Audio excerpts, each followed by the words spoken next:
ጤና ይስጥልኝ። ይህ ኢትዮ ዴስክ ነው። ሰላምታችን በያላችሁበት ይድረስ እያልን በዕለቱ የተሰሙ ዋና ዋና ጉዳዮችን ወደ እናንተ ይዘን ቀርበናል።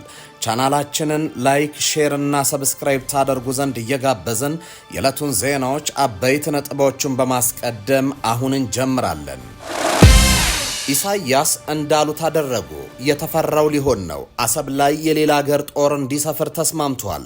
ሪያድ የሚገኙት ፕሬዝዳንት ኢሳያስ አፈወርቂ ሳውዲ ጓዟን ጠቅልላ ወደ ቀይ ባህር በተለይም ወደ አሰብ እንድትመጣ ጋብዘዋል። ሞቅ ያለ ነበር በተባለለት የኢሳያስና የሳውዲ ልዑል ውይይት በቀይ ባህርና በአባይ ላይ ያተኮረ ነው ተብሏል። ታዳምጡታላቸው። ህወሓት በወልቃይት በይፋ ጦርነት ለመጀመር አወጀ። ከሰሞኑ የጸረ ድሮን ባለሙያዎች ከሱዳን ወደ ትግራይ ያስገባው ቡድኑ በዛሬው ዕለት ይፋዊ ጦርነት አወጀ ወይ ያስባለ መግለጫን ይዞ ወጥቷል። ድሮን ጭምር ታጠቅ ያለው ሲል በፕሮፓጋንዳ ልሳናቱ በኩል እየለፈፈ ሲሆን ወልቃይትን በኃይል ለመቆጣጠር ጭምር ወስኛለሁ ሲል አሳውቋል። ዝርዝሩን ይዘናል። ከኢትዮጵያ ተገንጥለን ከኤርትራ ጋር መዋሃድ እንፈልጋለን ሲሉ የቀድሞ ጀነራል ተናገሩ። ለዓመታት በአዲስ አበባ ታስረው የነበሩት የሜቴክ ኃላፊ ጀነራል ክንፈ አነጋጋሪ አስተያየት ሰጥተው ተከስቷል። የትግራይ ህዝብ ሁለት ምርጫዎች አሉት፣ ከኢትዮጵያ ጋር ባርነት ወይስ ከኤርትራ ጋር ነጻነት ሲሉ ተደምጠዋል። ትሰሙታላቸው።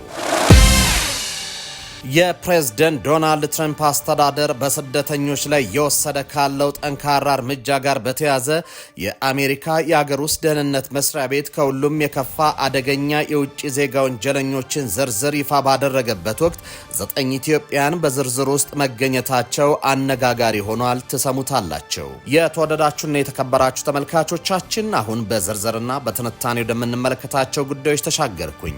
በ840 ሺህ ብር ቅድመ ክፍያ ቤተ መንግስት አቅራቢያ ፒያሳ ላይ በፍሬንድሺፕ እና በአራዳ ፓርክ በተከበበው የሜሪት ፕሮፐርቲስ ቅንጡ የሆነ የመኖሪያ መንደር ላይ 65% ለሚከፍሉ 35% ቅናሽ የተደረገባቸውን ቤቶች ማግኘት ይችላሉ። ባለ 2 መኝታ በ5.4 ሚሊዮን ሙሉ ክፍያ፣ ባለ 3 መኝታ በ7.8 ሚሊዮን ሙሉ ክፍያ እንዲሁም የግንባታውን ሂደት እያዩ የሚከፍሉበትን አማራጭ ከ10% ቅድመ ክፍያ ጀምሮ አቅርበንልዎታል። ባለ 2 መኝታ በ840 ሺህ ብር፣ ባለ 3 መኝታ በ1.2 ሚሊዮን ቅድመ ክፍያ እኛ ጋር ማግኘት ይችላሉ። ምን ይሄ ብቻ 40% የተረጋገጠ የባንክ ብድርም አመቻችተናል። ይህንን ዘመናዊ መንደር የግሉ ለማድረግ ታች ባሉት ስልኮች ይደውሉልን። ከኢትዮጵያ ተገንጥለን ከኤርትራ ጋር መዋሃድ እንፈልጋለን ሲሉ የቀድሞ ጀነራል ተናገሩ። ለዓመታት በአዲስ አበባ ታስረው የነበሩት የሜቴክ ኃላፊ ጀነራል ክንፈ አነጋጋሪ አስተያየት ሰጥተዋል። የትግራይ ህዝብ ሁለት ምርጫዎች አሉት፣ ከኢትዮጵያ ጋር በባርነት ወይስ ከኤርትራ ጋር በነጻነት መኖር ሲሉ ምርጫ አስቀምጠዋል። ጀነራል ክንፈ ዳኘው የትግራይ ህዝብ ከኢትዮጵያ ይልቅ ከኤርትራ ነጻነት እንደሚያገኝ አዲስ በሰጡት ቃለ መጠይቅ ተናግረዋል። ጀነራሉ ብርሃ ከተሰኘ የዩቲዩብ ሚዲያ ጋር ባደረጉ ቃለ መጠይቅ የትግራይ ህዝብ ሁለት ምርጫዎች አሉት፣ ከኢትዮጵያ ጋር ባርነት ወይስ ከኤርትራ ጋር ነጻነት ሲሉ ተደምጧል።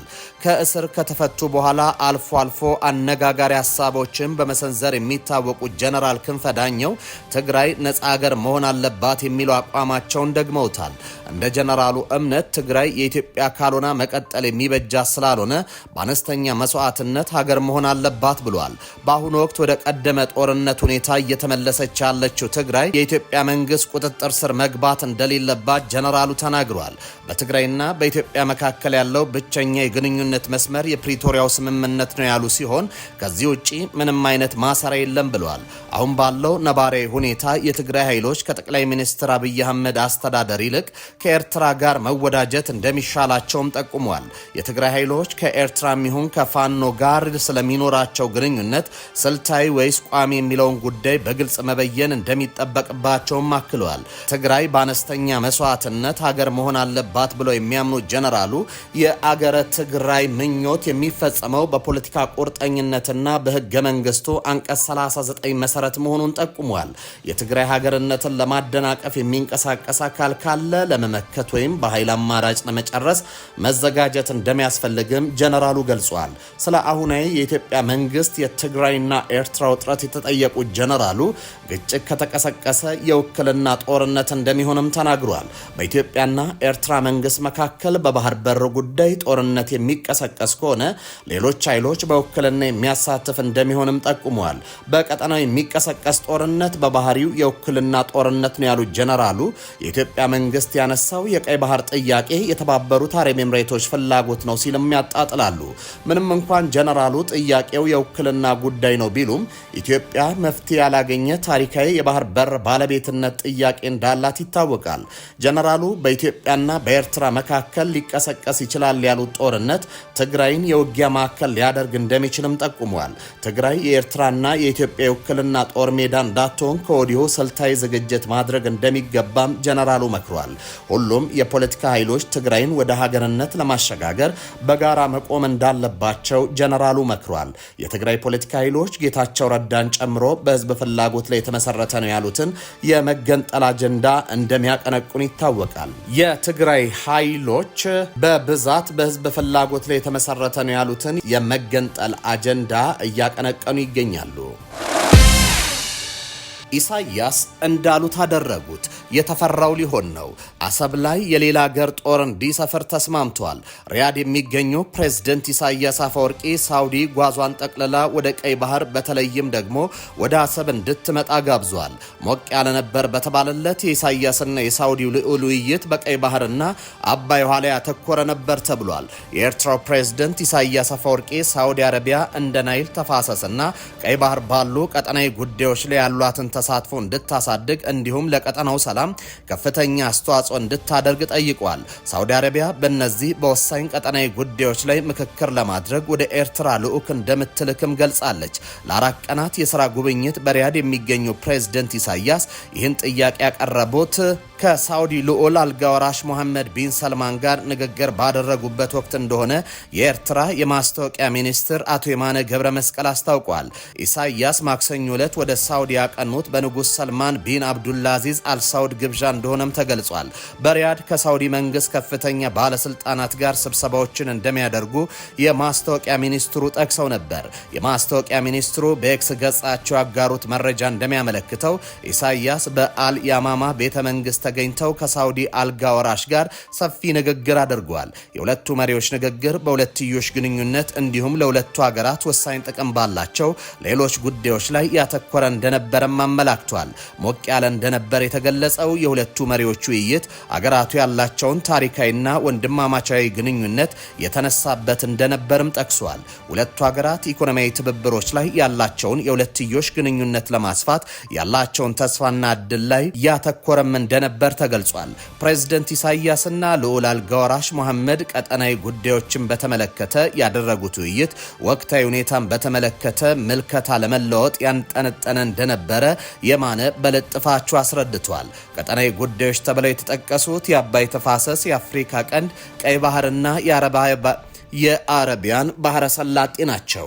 የማስታወቂያ ሚኒስትሩ በለጥፋቸው ሁለቱ ወገኖች ሳውዲ አረቢያ በእነዚህ ሁሉ ቀጠናዊ ጉዳዮች ስለሚኖራት ተገቢ ሚና ተወያይቷል ሲሉ ጽፈዋል። ፕሬዝደንት ኢሳያስ ሳውዲ አረቢያ ከዚህ ቀደም በእነዚህ ጉዳዮች ላይ ንቁ ሚና እንዳልነበራት አንስተዋልም ተብሏል። የማነ ገብረ መስቀል የዳበረ ኢኮኖሚ እድገት እንዲኖር ለማድረግ ዘላቂ ቀጠናዊ ሰላምን ማስፈን አስፈላጊ ቅድመ ሁኔታ መሆኑን አስምረውበታል ሲሉ ፕሬዝደንቱ ያነሱትን ነጥብ አስረድቷል። ፕሬዝደንት ኢሳያስ አክለውም በጠቅላላው በሰፊው ቀጠናና በተለይም በጎረቤቶቻችን ሰላምና መረጋጋትን ለማስፈን ሳውዲ አረቢያ ከፍተኛ ሚና እንድትጫወት ጠይቋል። ይህ ጥያቄ ቀረበላቸው ልዑል አልጋ ወራሽ መሐመድ ቢን ሰልማን በበኩላቸው በቅርቡ ልዑካቸው ወደ ኤርትራ እንደሚልኩ መናገራቸውን የማስታወቂያ ሚኒስትሩ ገልጸዋል። ወደ ኤርትራ የሚጓዘው ልዑክ ፕሬዝደንት ኢሳያስ ባነሷቸው ወሳኝ ቀጠናዊ ጉዳዮች ላይ ጥልቅ ምክክር እንደሚያደርግም ልዑል አልጋ ወራሹ መግለጻቸው ተጠቅሷል። ህወሓት በይፋ ጦርነት ለመጀመር አወጀ። ከሰሞኑ የጸረ ድሮን ባለሙያዎችን ከሱዳን ወደ ትግራይ ያስገባው ቡድኑ በዛሬው ዕለት ይፋዊ ጦርነት አውጇል ያስባለ መግለጫን ይዞ ወጥቷል። ድሮን ጭምር ታጠቅ ያለው ሲል በፕሮፓጋንዳ ልሳናቱ በኩል እየለፈፈ ሲሆን ወልቃይትን በኃይል ለመቆጣጠር ጭምር ወስኛለው ሲል አሳውቋል። በዝግ ስብሰባ ሲመክር የሰነበተው ህወሓት በአማራ ኃይሎች ቁጥጥር ስር የሚገኙ እንደ ወልቃይት አወዛጋቢ አካባቢዎችን ለማስመለስ በሙሉ አቅሙ ለመታገል ውሳኔ አሳልፏል። ወልቃይትን ዳግም ወደ ትግራይ ለመመለስ በሙሉ አቅሙ ለመታገል ውሳኔ ማሳለፉን ያስታወቀው ህወሓት እነጌታቸው ረዳ የተገነጠሉበት አወዛጋቢ የ14ኛ ጉባኤ ውሳኔ ተግባራዊ እንዲሆን ወስኗል። ውሳኔው በደብረጽዮን ገብረ ሚካኤል የሚመራው የህወሓት ክንፍ ወደ ስልጣን ተመልሶ ትግራይን ወደ ቀድሞ ጦርነት የሚመልስ ነው ብሏል። ከአንድ ዓመት በኋላ ሙሉ በሙሉ ተግባራዊ ይደረጋል የተባለው ጉባኤ ውሳኔ ጀነራል ታደሰ ወረደን እንደ ጌታቸው ረዳ ወደ አዲስ አበባ የሚያስከቦልል መሆኑም ተገልጿል።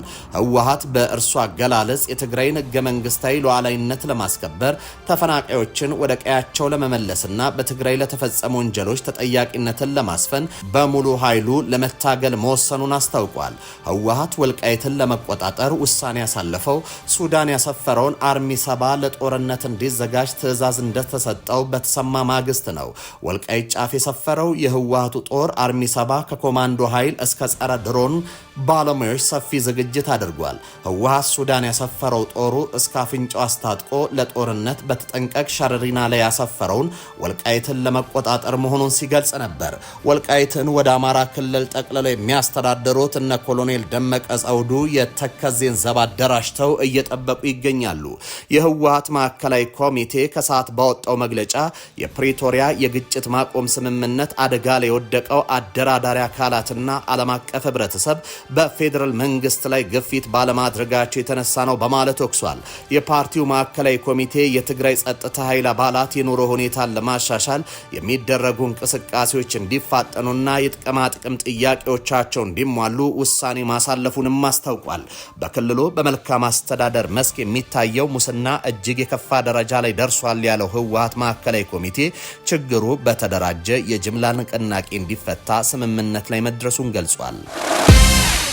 የፕሬዝዳንት ዶናልድ ትራምፕ አስተዳደር በስደተኞች ላይ እየወሰደ ካለው ጠንካራ እርምጃ ጋር በተያያዘ የአሜሪካ የአገር ውስጥ ደህንነት መስሪያ ቤት ከሁሉም የከፋ አደገኛ የውጭ ዜጋ ወንጀለኞችን ዝርዝር ይፋ አድርጓል። ከሁሉ የከፋ አደገኛ ወንጀለኞች ተብለው በመጡበት ሀገር ተለይተው ማንነታቸው ይፋ የሆኑ ስደተኞች በተለያዩ ወንጀሎች ውስጥ ተሳትፈዋል በሚል በስደተኞችና የጉምሩክ ህግ አስከባሪ በሆነው አይስ ቁጥጥር ስር የሚገኙ ናቸው። በዚህ ዝርዝር ውስጥ ከተለያዩ የዩናይትድ ስቴትስ ግዛቶች የተያዙ 8 ወንዶችና አንዲት ሴት ኢትዮጵያን ፎቶግራፍ ስም የፈጸሙት ወንጀልና ከየትኛው የአሜሪካ ግዛት እንደሆኑም ይፋ ተደርጓል። ኢትዮጵያኑ በግድያ፣ በዝውውር፣ የጦር መሳሪያ ይዞ በመገኘት በዘረፋና በሌሎች ወንጀሎች ላይ የተገኙ መሆናቸውን የወጣው ዝርዝር ያመለክታል። አደገኛ ተብለው የተለዩ 9 ኢትዮጵያን ከአንዱ በስተቀር የሁሉም ፎቶ ፈጽመዋል ከተባሉት ወንጀሎች ጋር ለህዝብ ይፋ ተደርጓል። እነዚህም ሄኖክ ፍቃዱ፣ በረከት መኮንን፣ ብሩክ ታምራት፣ አዳን የሶፍ፣ መስፍን ሁሴን፣ ንግስቲ በየነ፣ ጳውሎስ ኪዳኔ፣ ሳምሶን ኪዳኔ እና ቤዛ ከበደ ናቸው። በህግ አስከባሪው ባለስልጣን አደገኛና ከሁሉም የከፋ ተብለው በቁጥጥር ስር ያሉት ከአሜሪካ ይባረራሉ ተብለው የተለዩት የሌላ ሀገር ዜጎች ትኩረት እንዲደረግባቸው ያደረጓቸውን የወንጀል ድርጊቶችንም ዘርዝሯል። ከተጠቀሱት መካከልም የቤት ውስጥ ጥቃት፣ በተደጋጋሚ ጠጥቶ ማሽከርከር፣ ዘረፋ፣ ልጆችን ማገት፣ የሽብር ማስፈራሪያ፣ በጦር መሳሪያ ጥቃት መፈጸም፣ የተሰረቁ ንብረቶችን መቀበል፣ የፍርድ ቤት ትዕዛዝን አለማክበር፣ ህገወጥ የገንዘብ ዝውውር ይገኙባቸዋል። የአዲስ አበባ ፖሊስ በማህበራዊ ሚዲያ አማራጮች ላይ የሀገርን ባህል ወግ የሚሽሩ እንዲሁም አስነዋሪ ተግባራትን ሲፈጽሙ የተገኙ ተጠርጣሪዎችን በቁጥጥር ስር መዋሉን አስታወቀ። ፖሊስ በተለይ በቲክቶክ የማህበራዊ ትስስር ገጽ ላይ ሲንቀሳቀሱ በነበሩ ግለሰቦች ላይ ባደረገው ክትትል ተጨማሪ ተጠርጣሪዎችን ይዟል። ተጠርጣሪዎቹ ጎይካር ኮትዊል እና ሊሌ ጊቦ አያን የተባሉ ግለሰቦች ያልተገባና ከባህል ያፈነገጠ ተግባር ሲፈጽሙ በለሚኩራ ክፍለ ከተማ ወረዳ 9 ፍሊንትስቶን ሆምስ ተብሎ ከሚጠራው አካባቢ በቁጥጥር ስር ውለዋል። ሌላኛው ተጠርጣሪ በቲክቶክ ስሙ ፕሬዝዳንት ማሜ በመባል የሚታወቀው በስም ተጠሪው በህረዲን ሙሰማ ጸያፍና ከባህል የወጡ መልእክቶችን ሲያስተላልፍ በቦሌ ክፍለ ከተማ ወረዳ 1 ቦሌ ሚካኤል ጃፋር መስጊድ አካባቢ በቁጥጥር ስር ውሏል። በአሁኑ ሰዓትም በተጠርጣሪዎቹ ላይ የፖሊስ ምርመራ እየተጣራ እንደሚገኝ የአዲስ አበባ ፖሊስ ጠቅላይ መምሪያ ገልጿል።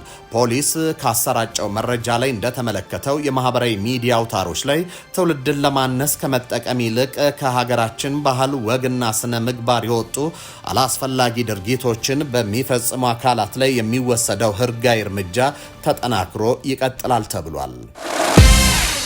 የቡልጋሪያው ጠቅላይ ሚኒስትር መንግስታቸው ስልጣን መልቀቁን አስታወቁ። የቡልጋሪያው መንግስት ስልጣን ከያዘ 1 ዓመት እንኳን ሳይሞላው በትናንትናው ዕለት በፍቃዱ መልቀቁን ይፋ አድርጓል። የጠቅላይ ሚኒስትር ሮሰን ቪሊያኮቭ መንግስት ላይ መጠነ ሰፊ ተቃውሞ የተነሳው የሚቀጥለውን ዓመት በጀት በተመለከተ ባቀረበው ረቂቅ እቅድ ላይ ነበር።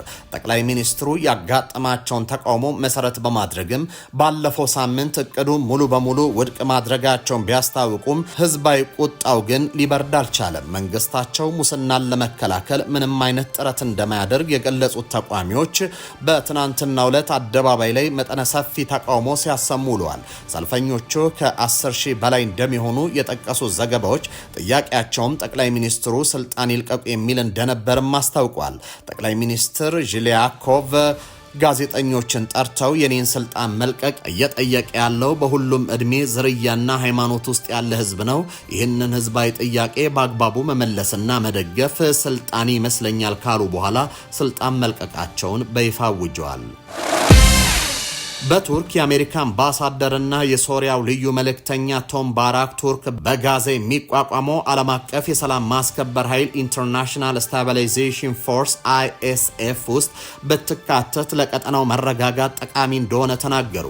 አምባሳደሩ በጄሩሳሌም ፖስት የዋሽንግተን ኮንፈረንስ ላይ እንደገለጹት አንካራ በዚህ ጥምር ጦር ውስጥ መሳተፏ በስምምነቱ የታቀደውን የተኩስ አቁም ሂደት ለማጠናከር ይረዳል።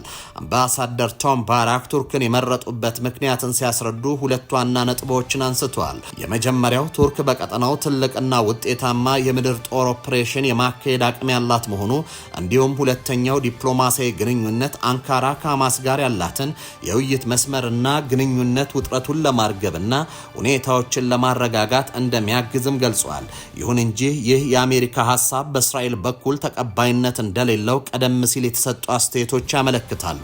የእስራኤል ጠቅላይ ሚኒስትር ቤንጃሚን ኔታንያሁ ባለፈው ጥቅምት ወር ላይ የቱርክ ወታደሮች በጋዛ መሰማራታቸው ለእስራኤል ቀይ መስመር እንደሆነና ፈጽሞ እንደማይቀበሉት መግለጻቸው ይታወሳል። የውጭ ጉዳይ ሚኒስትሩ ጌዲዮን ሳር በበኩላቸው የቱርኩ ፕሬዝዳንት ሬሲፕ ጣይብ ኤርዶሃን በእስራኤል ላይ ያላቸውን ጠንካራ ተቃውሞና አቋም እንደ ምክንያት በማንሳት የቱርክ ጦር በጋዛ በሚቋቋመው ኃይል ውስጥ ቦታ እንደሌለው ተናግረው ነበር። የአሜሪካ አምባሳደር አዲስ አስተያየት እስራኤል ከዚህ ቀደም የያዘችውን ጠንካራ አቋም ትቀይር ይሆን ወይስ በጉዳዩ ላይ በአጋሮቿ መካከል ልዩነት ይፈጠራል የሚለውን ጥያቄ አስነስቷል። በ840 ሺህ ብር ቅድመ ክፍያ ከቤተ መንግስት አቅራቢያ ፒያሳ ላይ በፍሬንድሺፕ እና በአራዳ ፓርክ በተከበበው የሜሪት ፕሮፐርቲስ ቅንጡ የሆነ የመኖሪያ መንደር ላይ 65% ለሚከፍሉ 35% ቅናሽ የተደረገባቸውን ቤቶች ማግኘት ይችላሉ። ባለ 2 መኝታ በ5.4 ሚሊዮን ሙሉ ክፍያ፣ ባለ 3 መኝታ በ7.8 ሚሊዮን ሙሉ ክፍያ እንዲሁም የግንባታውን ሂደት እያዩ የሚከፍሉበትን አማራጭ ከ10% ቅድመ ክፍያ ጀምሮ አቅርበንልዎታል። ባለ 2 መኝታ በ840 ሺህ ብር፣ ባለ 3 መኝታ በ1.2 ሚሊዮን ቅድመ ክፍያ እኛ ጋር ማግኘት ይችላሉ። ምን ይሄ ብቻ 40% የተረጋገጠ የባንክ ብድርም አመቻችተናል። ይህንን ዘመናዊ መንደር የግሉ ለማድረግ ታች ባሉት ስልኮች ይደውሉልን። የተወደዳችሁና የተከበራችሁ ተመልካቾቻችን ለሰዓቱ የነበሩን ዜናዎች እኚህ ነበሩ። በያላችሁበት ሰናይ ጊዜ